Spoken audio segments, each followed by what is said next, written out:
नमस्कार, मैं हूं अमित कुमार। स्वराज संवाद में आपका स्वागत है। और आज हमारे साथ जो खास मेहमान हैं वो कांग्रेस के नई पीढ़ी और पुरानी पीढ़ी के सेतु का काम कर रहे हैं। और ये कहा जाए कि जो नई पीढ़ी है उनके साथ आगे बढ़ रही है और उनको इस बार कांग्रेस की जो भारत जोड़ो यात्रा है देश में एक बड़ा मुद्दा है। और ये कहा जाए कि उसके कोऑर्डिनेटर की जिम्मेदारी मध्य प्रदेश की उनके पास है। जी हाँ, पीसी शर्मा बड़ा नाम है, पहले सरकार में मंत्री रह चुके हैं और उनसे क्या तारीफ उनकी करूं, उनसे आपका परिचय कराते हैं। बहुत बहुत स्वागत है आपका। जी नमस्कार। शुरुआत करते हैं, जैसे आपको जो बड़ी जिम्मेदारी मिली है भारत जोड़ो यात्रा की, तो उसमें क्या रूट होगा, क्या चैलेंजेस आ रहे हैं इस समय आपको खासतौर से मध्य प्रदेश में? देखिए, राहुल गांधी जी की जो भारत जोड़ो पदयात्रा जो कन्याकुमारी से शुरू होकर कश्मीर तक जा रही है, इस समय महाराष्ट्र में चल रही है और ये 3500 से ज़्यादा किलोमीटर की यात्रा है जो लगभग 350 दिनों के अंदर, और मध्य प्रदेश में ये यात्रा 382 किलोमीटर की रहेगी, 13 दिन। बुरहानपुर से एंटर होगी ये 20 तारीख को शाम को महाराष्ट्र से, और 3 तारीख को ये हम लोग आगर मालवा के सुशनेर से इसको राजस्थान पहुंचा देंगे। पिछले 2-3 महीने से इसमें पूरा काम चल रहा है। इसमें हमने जिले में कोऑर्डिनेटर्स बनाए और ये भारत जोड़ो यात्रा राहुल जी की, इसमें कोई पॉलिटिकल एजेंडा नहीं है। वो जो भी बात कर रहे हैं 3 चीज़ों की, 4 चीज़ों की कर रहे हैं: महंगाई, बेरोजगारी, भ्रष्टाचार और जो एक नफ़रत का वातावरण है उसको कैसे ठीक किया जाए। मैं 2 जगह गया, बेल्लारी और हैदराबाद, और मैंने ये देखा कि किस तरह से हुजूम उनका स्वागत करता है, किस तरह लोग उनको केवल देखने के लिए सड़कों पर खड़े रहते हैं। जब कर्नाटक से वो विदा हुए तो 1 लाख लोगों ने उनको विदाई दी, और आंध्र प्रदेश हैदराबाद में, आंध्र प्रदेश में उनको 70,000 लोगों ने रिसीव किया। यही स्थिति बुरहानपुर में होने वाली, लाखों लोग वहाँ पे उनको रिसीव करेंगे। हमने पूरी तैयारी बुरहानपुर से लेके खंडवा, खरगोन, इंदौर, उज्जैन और आगर, इसमें सब जगह व्यवस्था पूरी तरह से कमलनाथ जी के नेतृत्व में चल रही है।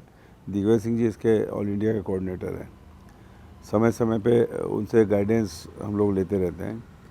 इसमें जब सुबह 6 बजे जस्ट झंडा वंदन 5:30 बजे होता है, उसके बाद यात्रा इनकी शुरू हो जाती है और करीब 14 किलोमीटर चलते हैं। उसमें 8 किलोमीटर पे टी ब्रेक होता है और फिर रेस्ट दिन में होता है, और 125 यात्री साथ चल रहे हैं। और शाम को 4 बजे फिर ये पदयात्रा शुरू होती है, तो ये लगभग 8 किलोमीटर चलती है। कुल मिला के 25 किलोमीटर पर डे के हिसाब से राहुल गांधी चल रहे हैं।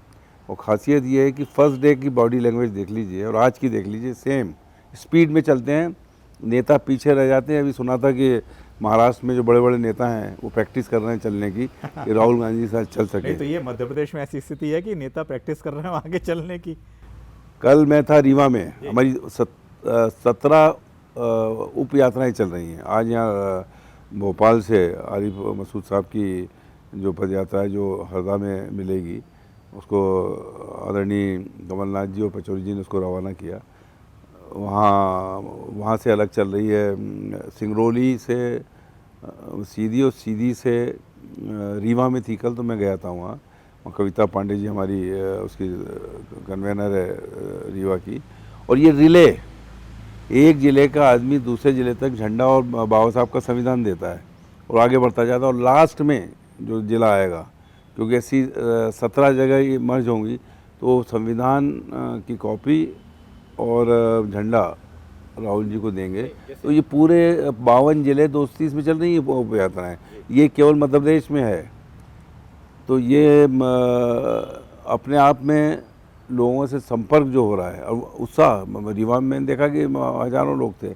यहाँ भी आज सुबह जब ज़्यादा शुरू हुई तो जैसे राहुल जी की यात्रा में, जैसे आपने जिक्र किया कि 2 बार आप गए हैं और वहाँ तरह तरह से कहीं वो नारियल पानी पी रहे हैं, कहीं वो पुशअप लगा रहे हैं, मतलब एक तरह तरह से वो उसको एंजॉय करते हुए आगे बढ़ रहे हैं, भीड़ जुड़ रही है। मध्य प्रदेश में कोई छाप ऐसी छोड़ेंगे कि मध्य प्रदेश में कुछ इस तरह की तैयारी या इस तरह से कुछ लोग मिलेंगे उनसे, कुछ ऐसा कुछ है? मध्य प्रदेश में बहुत सा एरिया जिसमें निकल रहे हैं वो आदिवासी क्षेत्र है, ट्राइबल्स। तो ट्राइबल्स के जो कहीं भी एक्टिविटी हो रही है तो वो उसमें बीच में चले जाते हैं, उनसे बातचीत करते हैं। मैंने ये देखा जब बेलारी में था कि एक युवा पूरी सिक्योरिटी तोड़ के कूद के उनको चुमा लिया और कूद के वापस चला गया। और कोई अनोखी चीज़ देखते हैं वो किसी अलग शेप में तो उसको बुला लेते हैं, कोई महिला मिलना चाहती है तो उसको बुला लेते हैं, बच्चे आते हैं तो उनको बुला लेते हैं। तो ये युवा, महिला, बच्चे, बुज़ुर्ग और कोई स्पेशल कोई दुकान है, कोई कुछ पिलाना चाह रहे हैं तो वहाँ जाके जैसे आप कहा कि नारियल पानी पी लेते हैं। तो इस तरह तो मध्य प्रदेश में जो ट्राइबल एरिया है, कुछ गणगौर जो मालवा का वो है, गणगौर, ये जो एक्टिविटी चलेगी तो निश्चित तौर वो उसमें अब उनकी कनेक्टिविटी होगी। और जैसे नर्मदा जी चलेंगे तो वहाँ बहुत से साधुओं ने कहा है कि हम साथ चलेंगे सनावत से, और जब पुल पे आएंगे तो वहीं से बोले पूजन करवाएंगे और दर्शन करवाएंगे नर्मदा जी का। महाकाल जाएंगे तो वहाँ हम जनसभा है और उस जनसभा में वहाँ उसके पहले महाकाल जी के दर्शन करेंगे। तो इस तरह का कहीं पे भी कोई दिखेगा मामला तो निश्चित तौर पर, जैसे अभी नांदेड़ में गुरुद्वारा में गए तो कोई भी स्थिति ऐसी बनती है तो लोग रिक्वेस्ट करते हैं तो वहाँ बहुत ही इजीली चले जाते हैं और बहुत ही बगैर किसी टेंशन और तनाव के। और उनके साथ जो सिक्योरिटी चलती है, जो सिस्टम मैंने देखा कि जैसे वो चल रहे हैं तो स्थानीय जो लीडरशिप और जो वो घेरे में अंदर कर देते हैं और फिर आप चलो उनके साथ तो बातचीत कर पाओगे, उस स्पीड में नहीं चल पाओगे तो पीछे रह जाओगे। नहीं तो लेकिन जिस तरह आपने बताया गुरुद्वारा जा रहे हैं, मंदिर जा रहे हैं, साधु संतों के साथ जाएंगे, बीजेपी की दिक्कत तो ये कि आप उसको एक धार्मिक रंग जो उनका एक हिंदुत्व वाला था वो सब पूरा यहाँ कवर हो रहा है। इसमें जो उनका वो है कोई हिंदुत्व एजेंडा या चुनाव एजेंडा नहीं है। उनका एजेंडा है कि कश्मीर से कन्याकुमारी तक लोगों से मिलें, बात करें। क्योंकि महंगाई पे लोकसभा में बात होती नहीं, बेरोजगारी पे वहाँ होती नहीं, किसान की बात होती नहीं, भ्रष्टाचार की बात होती नहीं, वहाँ बोल नहीं दिया। तो अब उनका ये कहना है कि मैं लोगों से मिल के बात करूँगा, अपनी बात को वहाँ तक पहुँचाऊँगा। और हर पर डे जब उनका शाम का विश्राम आता है तो एक नुक्कड़ सभा होती है और उस नुक्कड़ सभा में वो अपनी बात वहाँ पे रख देते हैं। तो इस तरह से एक बहुत ही सिस्टमेटिक तरीके से चल रही है। और जहाँ पे लंच पीरियड होगा वहाँ इंटरेक्शन, अलग अलग NGO ग्रुप्स, अलग अलग ऐसे लोग जो उनसे मिलना चाहते हैं, जैसे मध्य प्रदेश में आर्मी पर्सन्स ड्रेस में उनसे मिलकर बात करना चाहते हैं। एक बात है शर्मा जी कि बीजेपी इसका मकसद नहीं समझ पा रही। वो कह रही है कि समझ में नहीं आ रहा है ये यात्रा जो है भारत जोड़ो के नाम से उनको बड़ा एक दर्द भी हो रहा है।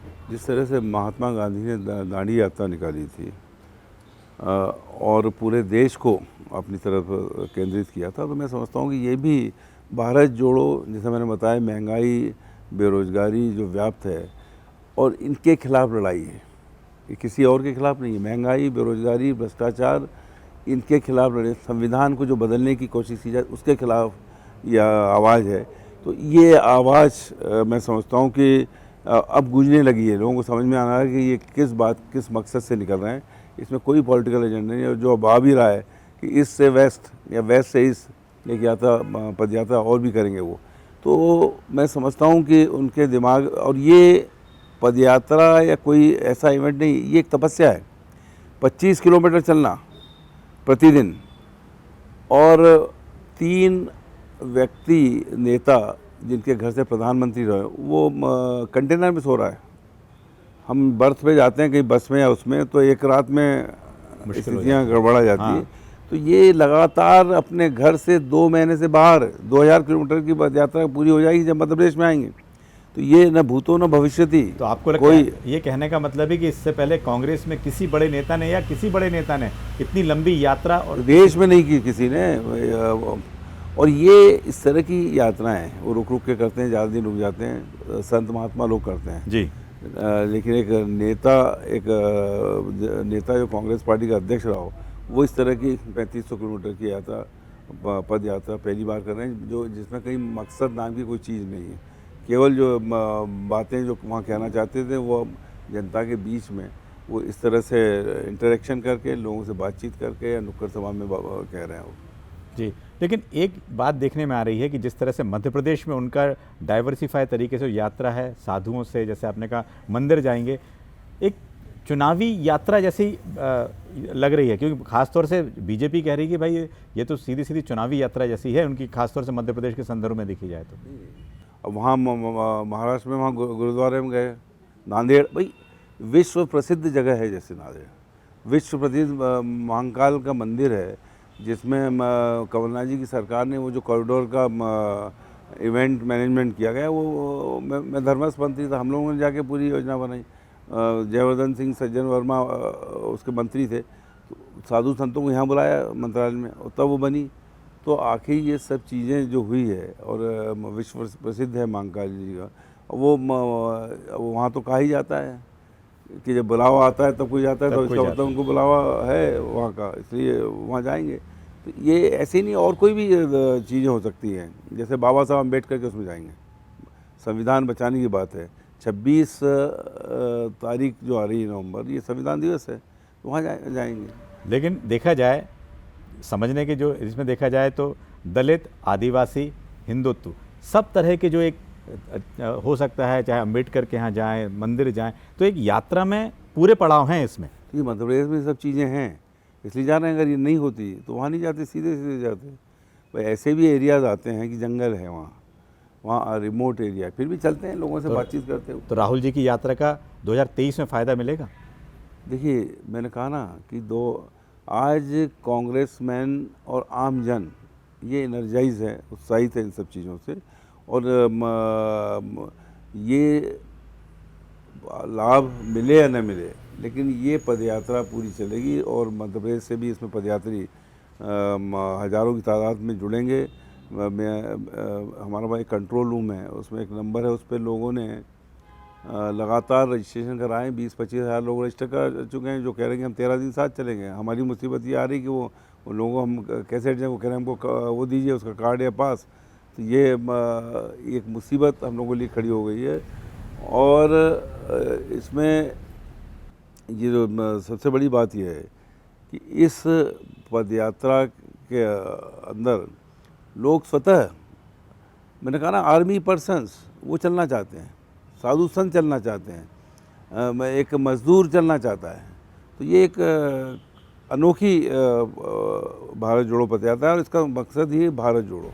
भारत जोड़ो बहुत अच्छी बात है, लेकिन कहीं ना कहीं चुनाव आने से पहले मध्य प्रदेश में कांग्रेस को जोड़ने की भी बात है, कांग्रेस जोड़ो की भी बात होनी चाहिए, सब लोग एक साथ हों, आगे बढ़ें, ये भी चैलेंज है प्रदेश में। कमलनाथ जी के नेतृत्व में जोड़ने की जहाँ तक बात है, उसकी वो है, क्योंकि पूरे A to Z नेता और कार्यकर्ता का पूरा उनमें आस्था है, और उनके नेतृत्व में कांग्रेस पार्टी की जो सरकार को MLAs को खरीद के जो सरकार बनाई, ये सरकार जनता की चुनी हुई नहीं, ये खरीद फरोख्त की सरकार है।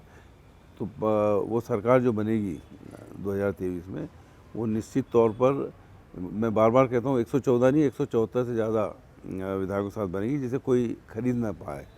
और वो जो 15 महीने में जो बात की, चाहे वो बिजली का मामला हो, वृद्धा पेंशन का मामला हो, बच्चियों की शादी का मामला हो, किसानों की ऋण माफी का मामला, ये सब चीज़ें जो बच गई हैं, इन सब को पूरा किया जाएगा। अभी बीच में जो नेता प्रतिपक्ष थे गोविंद सिंह जी, उनके उप यात्रा थी, उस दौरान एक वाकया हो गया, पिस्तौल तान दी गई। तो इस तरह की जो घटना है, उसको देख के किसी सुरक्षा की ज़रूरत है पूरी यात्रा में, जो यहाँ से 13 दिन तक जो यात्रा रहेगी? कोई सुरक्षा की आवश्यकता नहीं है। ये पदयात्रा राहुल गांधी जी की जनता के लिए है कि महंगाई कम हो, रोजगार मिले, संविधान बचे, नफरत ख़त्म हो। जब इतने बड़े उद्देश्य के लिए ले रहे हैं, तो ये छुटपुट जो बातें हैं, इनसे कहाँ डरेंगे? जब अंग्रेज़ों से नहीं डरे, महात्मा गांधी के नेतृत्व में लोगों ने लाठियाँ खाई, जेल गए, गोलियाँ खाई, तो अब इस समय ये DNA तो वही है कांग्रेस का। तो उस DNA के साथ निडर होकर, और जब इतने हमले हो रहे हैं महंगाई बेरोजगारी के, उससे निपटने की बात हो रही, तो ये छोटे मोटे हमले नज़रअंदाज कर देंगे हम। लोग ये जानना चाहते हैं, जो पीसी शर्मा हैं युवाओं के साथ भी खड़े नज़र आते हैं, आपने अपना राजनीति का सफ़र कैसे रहा, कैसे आपको आया कि राजनीति में आप आए, या आपके गुरु राजनीति में कैसे आपको मिले? कि मैंने मैनिट MSCT से अपना ग्रेजुएशन किया था। उसके बाद कुछ इंडस्ट्री और कुछ व्यवसाय किया, और 83 में अर्जुन सिंह जी 80 में मुख्यमंत्री बने थे। ये जब नगर निगम का पहला चुनाव हुआ, मुझे भी ये वार्ड 35, यहाँ हम बैठे हैं, ये वार्ड 35 था उस समय, अब सब बदल गए हैं। मुझे टिकट दे दिया, चुन के मैं पार्षद बन गया। वहाँ से जो शुरू हुई यात्रा तो लगातार चलती रही है। उसके बाद 90 में बीजेपी की सरकार आ गई तो संघर्ष करते रहे, और 94 में दिग्विजय सिंह जी जब मुख्यमंत्री बने थे 93 में, तो उन्होंने BDA का अध्यक्ष बना दिया। फिर 98 में टिकट दे दी कांग्रेस ने, दिग्विजय सिंह जी ने MLA की, तो MLA बन गए, फिर जिला अध्यक्ष बन गए। तो ये जिस तरह से राहुल गांधी जी की भारत जोड़ो पदयात्रा चल रही है, ये यात्रा राजनीति की इस तरह से शुरू हुई और आज भी चल रही है। मंत्री बन गए, कमलनाथ जी ने मंत्री बना दिया दिग्विजय सिंह जी ने, और मंत्री पद से हटे तो ये नया अभियान आ गया, इसमें जुड़ गए। तो जो भूमिका कांग्रेस पार्टी हमारे नेता दे देते हैं, उस भूमिका में जुट जाते हैं। और युवाओं का साथ मेरा निश्चित तौर पर बहुत ज़्यादा रहा है। जितने भी यूथ लीडर्स हैं उनसे कनेक्टिविटी, चाहे यूथ कांग्रेस के हों, चाहे NSUI के हों या पार्षद हों, इन सब से पूरी कनेक्टिविटी है, और बड़े नेताओं से भी है। और निश्चित आपने जो ठीक कहा कि इनमें सामंजस्य लोगों में पैदा करके ये जो आम लोगों की लड़ाई, जो राहुल गांधी जी बड़े स्तर पर लड़ रहे हैं, छोटे स्तर पर हम लोग यहाँ लड़ते रहते हैं, इसमें ये युवाओं का जो जोश वो काम आता है, और जो बुजुर्गों का अनुभव काम आता है, जिससे हम ऐसी कोई समस्या नहीं होती, क्योंकि आप जब जिससे निपट ना सके। आप सत्ता में, आपने जब शुरुआत की उस समय कांग्रेस बड़े सत्ता में थी, फिर विपक्ष में रहे, सत्ता में रहे, फिर विपक्ष में रहे, लेकिन आप में कोई ऐसे बदलाव नहीं आया। जो आपने बताया कि युवा आपसे जुड़े रहते हैं, किस तरह से युवा जुड़े आपके साथ क्यों रहते हैं, या आप उनको कैसे युवा इसलिए जुड़े रहते हैं कि उनकी जो रोज़मर्रा की और जो भी समस्याएं होती हैं, उनके जो इश्यूज़ होते हैं, उन इश्यूज़ को पूरी ताकत से, चाहे सड़क पे हो या शासन से बढ़ना हो या विधानसभा में उठाना, ये पूरी ताकत से मैं उठाता हूँ। और उनका एक कुछ ना कुछ छोटी मोटी समस्याएं सबकी रहती है, उन समस्याओं की लड़ाई हर जगह मैं करता रहता हूँ। इसलिए गरीब लोग, झुग्गी झोपड़ी के वो लोग जुड़े हुए हैं। हम लोगों का झुग्गी झोपड़ी महासंघ रहा है, प्रकोष्ठ है, पहले ईश्वर सिंह चौहान से अध्यक्ष होते थे। उनकी कोविड में मृत्यु के बाद उनका बेटा निकेश चौहान उसको संभाला। इन गरीबों से भी जुड़े हुए हैं, और गरीबों की रोज़मर्रा की समस्याओं का समाधान के लिए सड़क पे हमेशा उतरे रहते हैं। आज ही 1250 में गए और 5 नंबर गए। कुछ समस्याएं इस तरह की लोगों की थी, तो वह वहीं पे, क्योंकि आपने ये कहा कि भाई झुग्गियों के मसीहा आपको ये है कि आप बिल्कुल एक आवाज़ में वहाँ पहुँच जाते हैं, और वही आपका एक कारण है, वही आपका की स्ट्रेंथ है कि लोगों से आप कनेक्ट रहते हैं, आप समस्याओं से लोगों की जो है उसको आप निराकरण करते हैं। मेरा फ़ोन कभी बंद होता नहीं, रात हो या दिन। कोविड काल में भी 24 घंटे चलता था। और ये जो और फ़ोन को उठाना और फ़ोन नहीं उठा पाए तो उसको रिंग बैक करना, ये चीज़ लगातार लोगों की कनेक्टिविटी को और बढ़ाती है, कि उनको लगता है कि और कहीं करें या न करें, यहाँ फ़ोन कर दें तो कुछ हो सकता है सॉल्यूशन मिल जाए। तो ये एक स्ट्रेंथ रही है कि जो बात करना चाहता है, और कोई यहीं, क्योंकि मंत्री रह चुका हूँ, केवल भोपाल के नहीं, होशंगाबाद और हरदा का भी मैं प्रभारी मंत्री, तो वहाँ के पूरे मध्य प्रदेश के लोगों के फ़ोन आते हैं।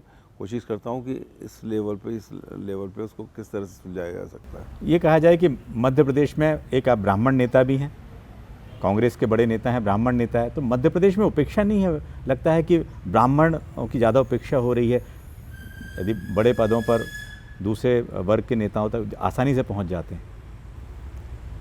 ये मैं समझता हूँ कि ब्राह्मण हो या OBC हो या किसी वर्ग के भी हो, आप अगर आपकी अप्रोच सही है और आप जो अपने लक्ष्य के लिए लगातार अगर काम करते रहेंगे, तो ये एक कुदरत का नियम है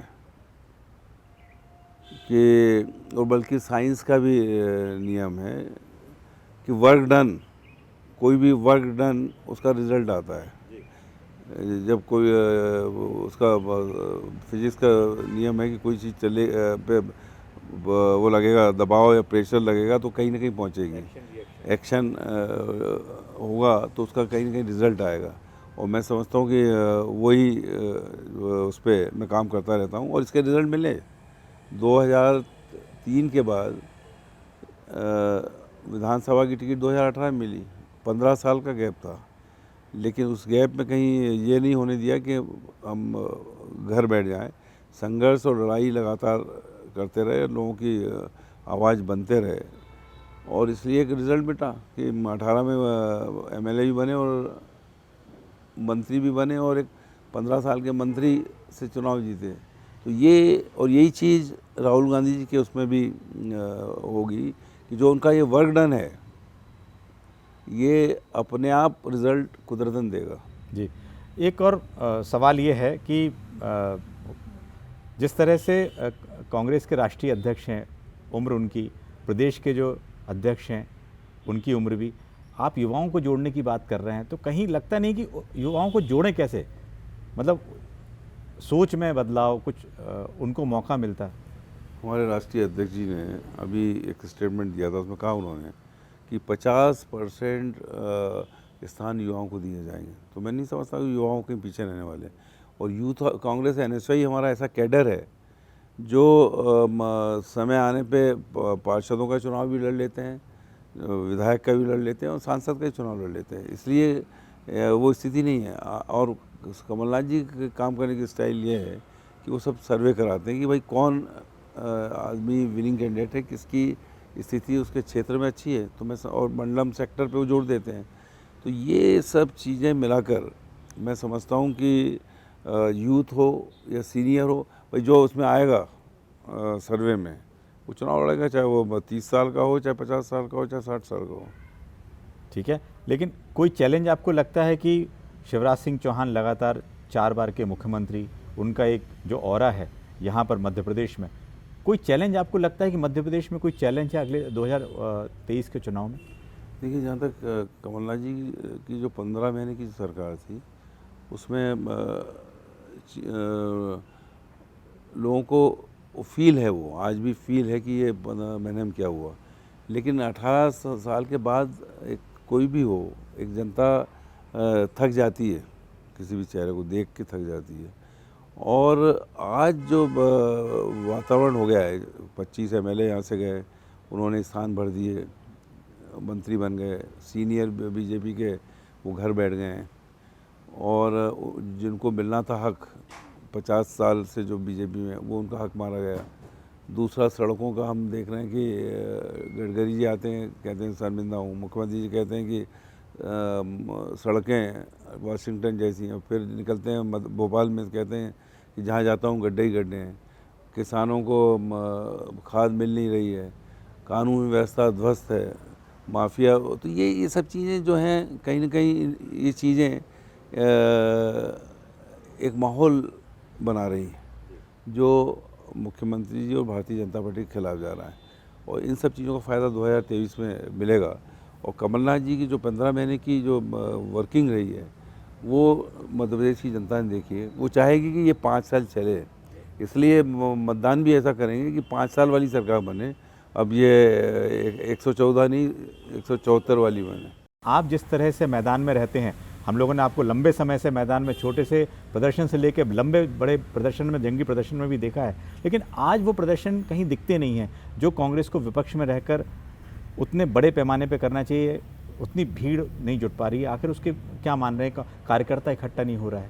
नहीं, अभी पिछले उसमें अभी शहडोल गए थे कमलनाथ जी, और भी जगहों पे गए, भारी भीड़ और रश रही, बात लोगों ने सुनी, उनकी सुन रहे हैं। नहीं हाँ, मैं और प्रदर्शन की बात नहीं, प्रदर्शन के मामले में अब पिछले 1-2 महीने से तो हम ये भारत जोड़ो पदयात्रा में लगे हैं। इसके बाद जब विधानसभा आएगी तो विधानसभा का घेराव, मुख्यमंत्री निवास का घेराव, इन सब समस्याओं को लेके, चाहे वो किसानों की हो, चाहे युवाओं की हो, चाहे व्यवसायियों की हो, इन सब की लड़ाई कांग्रेस पार्टी पूरी ताकत से लड़ेगी। लगता है सड़क का, पहले सड़क और बिजली के मुद्दे पे दिग्विजय सिंह की सरकार गई थी, लगता है सड़क का मुद्दा फिर से होगा? किसानों का एक समूह आया था भारतीय किसान संघ एक चिट्ठी दे गए 10 सूत्री की, एक विधानसभा 2-3-4 दिन के लिए किसानों के मुद्दे पे ही हो। मैंने क्या समस्या है, मैंने कहा भाई मैं तो शहरी क्षेत्र का हूँ। बोले खाद मिल नहीं रही है, बिजली मिल नहीं रही, दिन में किसान को बिजली मिलती नहीं, और भोपाल जैसी जगह में 1000 रुपये मिलता था 1 क्विंटल गेहूँ बीज के लिए, वो बंद कर दिया। कर्मचारी जो हैं ये पूरी तरह त्रस्त हैं, इनके डीए के मामले हों, पेंशन के मामले हों, प्रमोशन, ये सब पेंडिंग सरकार ने कर दिए हैं। तो ये सब इश्यूज़ जो हैं इतने इकट्ठे हो गए हैं। जब कोई चीज़ का निराकरण नहीं हो तो इतने इश्यूज़ इकट्ठे हो जाते हैं। तो निश्चित तौर पर ये जो इश्यूज़ इकट्ठे हुए हैं ये कहीं न कहीं भारतीय जनता पार्टी की सरकार बाहर करने के लिए पर्याप्त है। जी, जैसे आपसे बातचीत में आया कि आप बिल्कुल, आपका पूरा समय 24 घंटे फ़ोन खुला रहता है, अपने लिए समय कब निकालते हैं फिर ऐसे? अपने लिए समय जब ही निकलता है जब कहीं भोपाल से बाहर निकल जाओ, कहीं जाएँ कोई किसी काम पे या किसी अपने लिए उसमें। कैसे निकालते हैं समय, परिवार के लिए, अपने लिए समय? क्योंकि पूरे समय तो आप जनता के बीच दिखाई देते हैं। अब ये या आपका अपना कोई हॉबी, किसी तरह की कुछ काम, कोई शौक आपका? नहीं, अब तो हॉबी और ड्यूटी सब एक ही हो गई। लोगों की सेवा जी, और राजनीति। बहुत बहुत धन्यवाद, आपने बड़े बेबाकी के साथ जवाब दिया। और ये कहा जाए कि आपको बहुत बहुत शुभकामनाएं भी कि जो 13 दिन की राहुल गांधी जी की यात्रा है वो बहुत अच्छे से, सफलतापूर्वक मध्य प्रदेश से यहाँ से विदा हो। बहुत बहुत धन्यवाद आपका, और अगले हफ्ते फिर हाजिर होंगे नए मेहमान के साथ। नमस्कार। शुक्रिया।